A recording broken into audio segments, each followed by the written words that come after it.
Hello friends, welcome back to my channel. तो मैं फिर आ गई हूँ ट्यूशन के समय बच्चों को लेकर। तो चलिए मैं बच्चों को दिखाती हूँ कि बच्चे क्या कर रहे हैं। तो इस समय मैंने आपको बोला है कि अप्रैल का टाइम चल रहा है, अब स्कूल क्लोज होने वाले हैं। 10 या 15 डेज़ और स्कूल खुलेंगे। और लेकिन उससे पहले बच्चों के एग्ज़ाम आ गए हैं, किसी के PT1 है, किसी के UT1 है।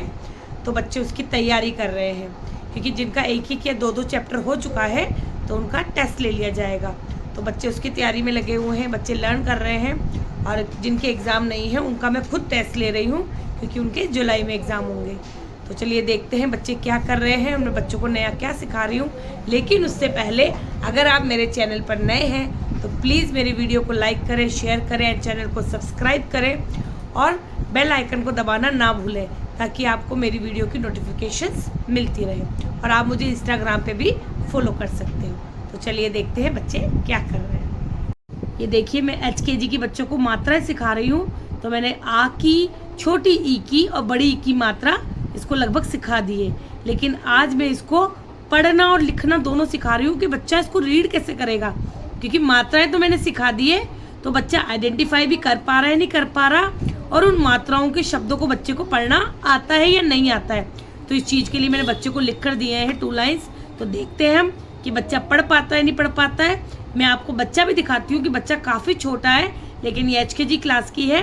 तो इसकी इस समय मात्रा आएंगी वो मैंने स्टार्ट कर दी है, क्योंकि स्कूल में भी मात्राएं स्टार्ट नहीं हुई हैं।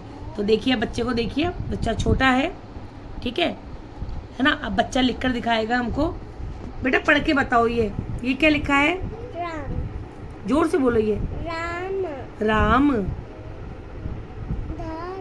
क्या है? घ।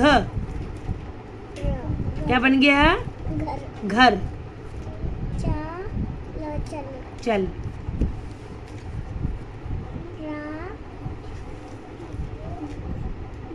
धा।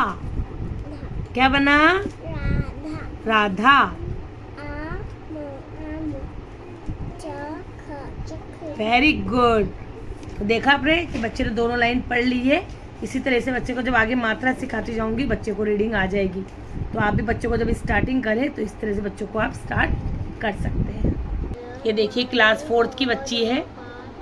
तो ये SST के चैप्टर हमने 2 करा दिए हैं। तो ये एक चैप्टर लर्न कर रही है, क्योंकि SST में लॉन्ग क्वेश्चन आंसर भी हैं, शॉर्ट्स भी हैं।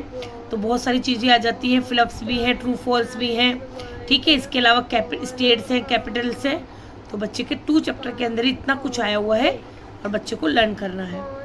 ये देखिए ये HKG का बच्चा है, इसे मैं कर्सिव सिखा रही हूँ। तो आज हम T पे पहुँच गए हैं। तो इसे T में दिक्कत आ रही थी, तो मैंने अभी थोड़ा सा इसको सिखाया है। और हल्का सा मैंने इसको ओवरराइट करके दिया था पेंसिल से, बिल्कुल लाइट, और उसके कारण इससे थोड़ा सा इसको बना पाई है, नहीं तो इसको थोड़ी प्रॉब्लम T में आ रही थी, ठीक है। इसके अलावा ये क्लास 1st का बच्चा है। इसे स्कूल में मैम ने वर्ड पढ़ाए थे, स्वर और व्यंजन। तो मैंने कल स्वर लिखाए थे, आज मैं इसको व्यंजन लिखा रही हूँ, क से लेकर ह तक। ये क्लास 4th की बच्ची है। इसका हिंदी का टेस्ट है कल, क्लास टेस्ट। तो मैंने यहाँ पे इसका क्लास टेस्ट ले लिया है पूरे चैप्टर का, जिसके अंदर शब्दार्थ है, क्वेश्चन आंसर्स हैं, फिलअप्स हैं।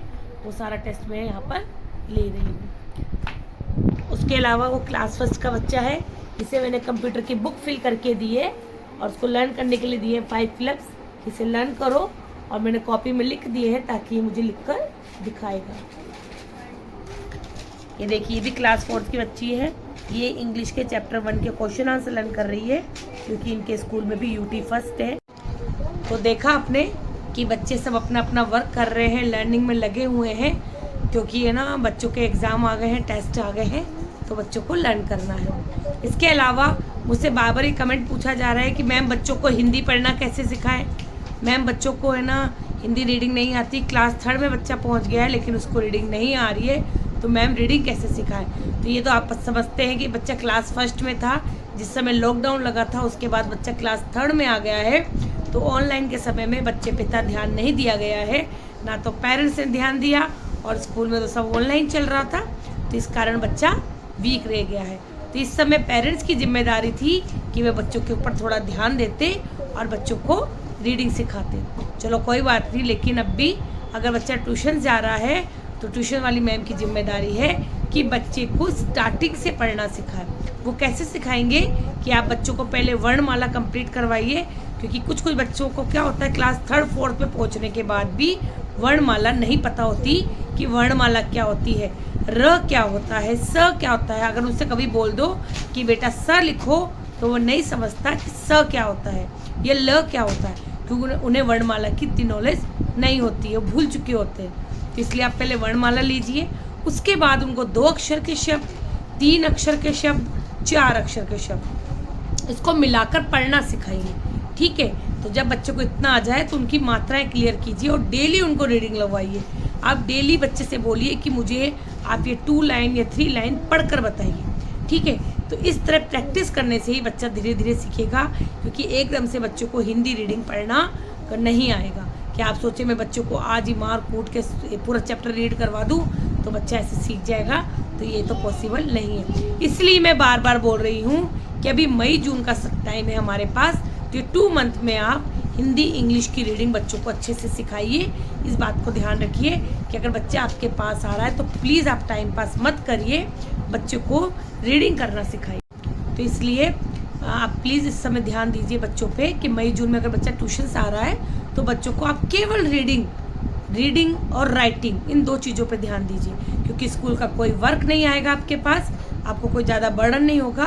तो आप उनकी ये चीज़ें तो कंप्लीट कर दीजिए, रीडिंग और राइटिंग, क्योंकि अगर 2 मंथ में बच्चों को लिखाएंगे नहीं तो बच्चों की राइटिंग बहुत गंदी हो जाएगी। और अगर बच्चा ट्यूशन नहीं जा रहा है तो यहाँ पेरेंट्स की जिम्मेदारी है कि वो प्लीज़ बच्चों को 1 पेज इंग्लिश और 1 page Hindi daily reading and writing कराइए, तभी बच्चा रीडिंग कर पाएगा। क्योंकि आगे जाके बहुत प्रॉब्लम आ जाएगी, आपको बहुत प्रॉब्लम फेस करनी पड़ेगी।